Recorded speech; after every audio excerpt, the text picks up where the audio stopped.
আর এই হলো বাবা রাঘবেশ্বর মন্দির। এখানেও লাইট দিচ্ছে।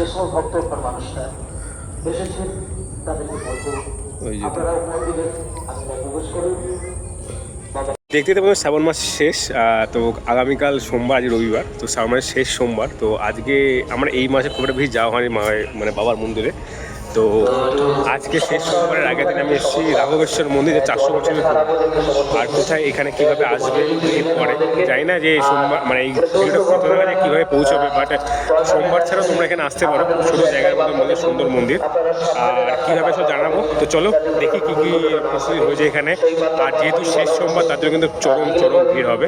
তো এখন একটু ফাঁকা রয়েছে, তাই ভিডিও করে দেখিয়ে দিই চারিপাশে কীরকম হয়েছে। শ্রাবণী মেলা চলছে এখানে, সুন্দর করে সারাবে। তবে হ্যাঁ, খুব পরিষ্কার পরিচ্ছন্ন জায়গা। এর পেছনে বাবা বিরাজমান রয়েছে।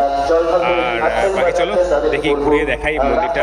আর খুব সুন্দর টেরাকোটার কাজ রয়েছে এইখানে, এগুলো মিস করা যাবে না। আর শুধু জায়গাটা এসে সত্যি মন ভরে গেল। বাড়ির সামনে কাছে এত সুন্দর জায়গা রয়েছে, এটা জানতাম না আগে। তো এই প্রথমবার এখানে আসা, খুব সুন্দর লাগছে জায়গাটা। আর 400 বছরের পুরনো মন্দিরটা, মানে এত সুন্দর রক্ষণাবেক্ষণ করা হয় দেখে বোঝা যাবে না।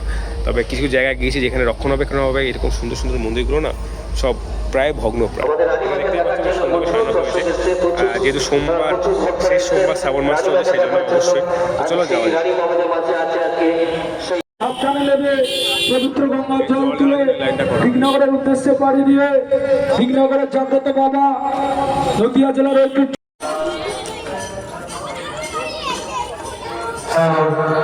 শ্রাবণী মেলায় আবার এই রাঘবেশ্বর মন্দির সেজে উঠেছে। এটা হচ্ছে দোকান লাইট, শ্রাবণ মাসের শেষ সোমবার বলে কথা। আমাদের রানীবাগের মন্দির তিনি পরিদর্শন করে দিঘি প্রতি বছর এবছরে অনুষ্ঠিত হতে চলছে বাবা রাঘবেশ্বরের মহাপূর্ণ সাজাত্রা উৎসব 2026। এই মন্দিরে বেশ রক্ষণাবেক্ষণ ভালোভাবে আছে বলে এখনও হয়তো এই কাজগুলো দেখা যাচ্ছে। তাহলে এর আগে যে শ্রীবাটি গিয়েছিলাম বা যেখানে, কিন্তু এখানে ট্র্যাক্টর করার কাজ ভালো ছিল, কিন্তু সেখানে ভাঙাচোরা হয়ে গেছিলো। আসলে মন্দির রক্ষণাবেক্ষণ করাটা খুব দরকার, নাহলে হারিয়ে যায় এই সুন্দর সুন্দর মন্দিরের কাজগুলো।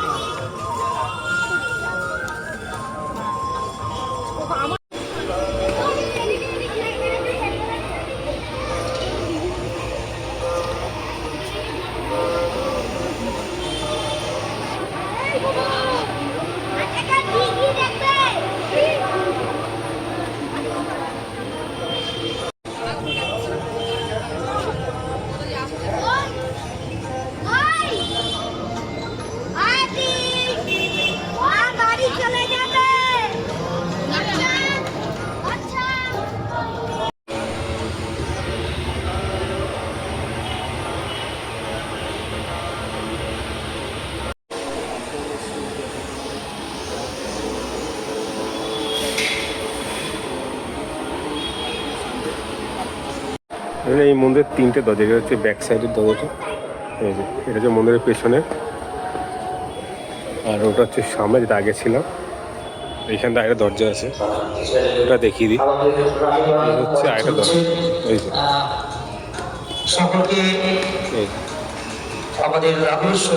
আগে দেখালাম যে ওখানে গেট রয়েছে, এখানে দেখো সব সাজানো গেট রয়েছে। এটা হয়তো ওই দিক দিয়ে রাস্তা আছে, এসব বসেছে ওখানে। ওইখানে সব হয়তো এখান দিয়ে আসতে পারে, তো এখান দিয়ে এক প্রকার জল আসবে, কেউ হয়তো সামনে দিয়েও আসবে। আর এটা একদম মন্দির, যে মন্দিরের বাবার যে একটা মুখ দেখালাম, এই যে বাবা। আর এর ঠিক সহজে এখানে মনে হয় বাবার সব ভোগে রান্না হয়। ওই যে উনুন দেখতে পাচ্ছি ওখানে, উনুন রয়েছে, এটা বাবার মনে রান্না হয়।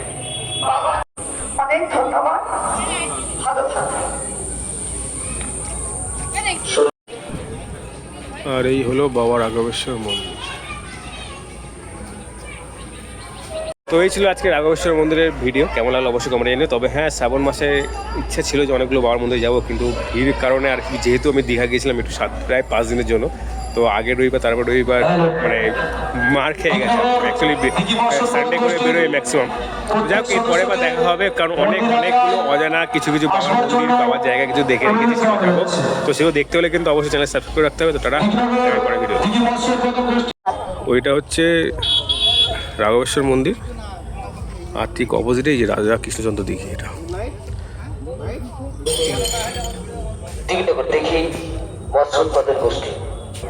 এটা মন্দিরের একদম অপোজিটে, মানে অ্যাকচুয়ালি বিকেলে যে আড্ডাখানা পারফেক্ট জায়গা।